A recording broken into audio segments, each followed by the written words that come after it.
Well, in 2007, Congress will be in the midst of writing a new farm bill. Legislation many believe will greatly increase funding for bio-based energy, and it's an investment that could pay off big for rural America. All the information concerning biofuels is a lot to digest.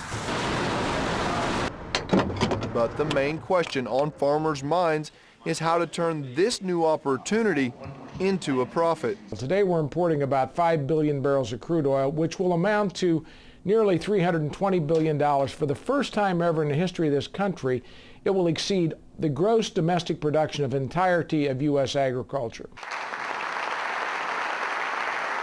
Undersecretary for Rural Development Tom Dorr says if rural America could replace 1 billion barrels of foreign oil with farm-based biofuels, that would bring $50 to $75 billion back into the American economy. And if we're smart, and if we can capture a lot of that wealth that's originated with these new energy sources in rural America, it has the potential to create a economic growth opportunity, the magnitude of which we've not seen in my lifetime, and maybe not even in my father's lifetime. And do you think that the small-time producer may be saying, well, how am I going to fit into this? How important are they into this equation as well? Rural America, believe it or not, has about $1.45 trillion of net worth that has no debt against it. Farmland, forest lands, pasture lands, croplands, you name it. The problem is that we don't typically see ourselves as investors in these kinds of opportunities. An opportunity some producers still seem hesitant to jump into. OSU agricultural economist Phil Kinkle says that currently biodiesel is the easiest and quickest way to get involved with renewable energy. But it looks like a lot of particularly wheat acres would convert to a biodiesel crop easier than they would convert to an ethanol crop. And so we really do have a lot of potential in the biodiesel in the short run. But it's the long run many specialists are looking towards, getting more fuel from the plant like cellulosic conversion of switchgrass, something many have been told will be ideal for poor or marginal land. Just from a simple modeling process, I see maybe switchgrass, when it becomes feasible, coming into some of our better cropping areas before it comes into some of the marginal lands. And for this process to even have the potential to become feasible, fuel prices have to exceed $3 per gallon, a price that many saw earlier this summer. Currently, corn is the most widely used for biofuels, and of the corn harvested here in the U.S., 20% will be used to produce ethanol. Because of this, the price of corn has increased.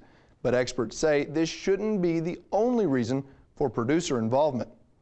Where you really make money for rural areas is when your financing and your investment is local.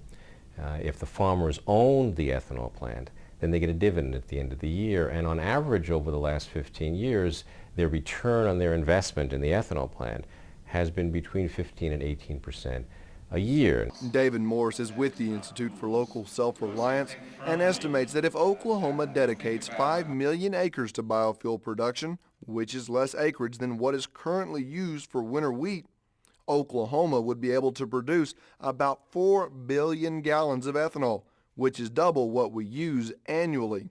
However, it would take significant changes in policy for producers to dive in. The biomass isn't going to be growing unless the farmers get a profit from doing it and are enthusiastic, especially in the quantities that we're talking about. Which means more incentives for farmers to grow crops. But ultimately, demand drives the market. With 9 flex fuel models currently available and 7 more models to roll out in 2007, General Motors' Robert Babik says the company is banking on it. This commitment that helps give certainty to those that are considering, should I get into ethanol? Should I help produce ethanol? Will the manufacturer still be building those types of vehicles? And the answer is yes. And it will take more than just new cars for biofuels to succeed. Love's Travel Stops' Mike Brakefield says ultimately it's up to the consumer. As soon as we have the customers asking for biodiesel, then we will put it in. And this is where biofuels may be coming up empty. Most pumps in Oklahoma contain a blend of less than 10%, with only a handful of Oklahoma stations actually providing the higher blend of E85.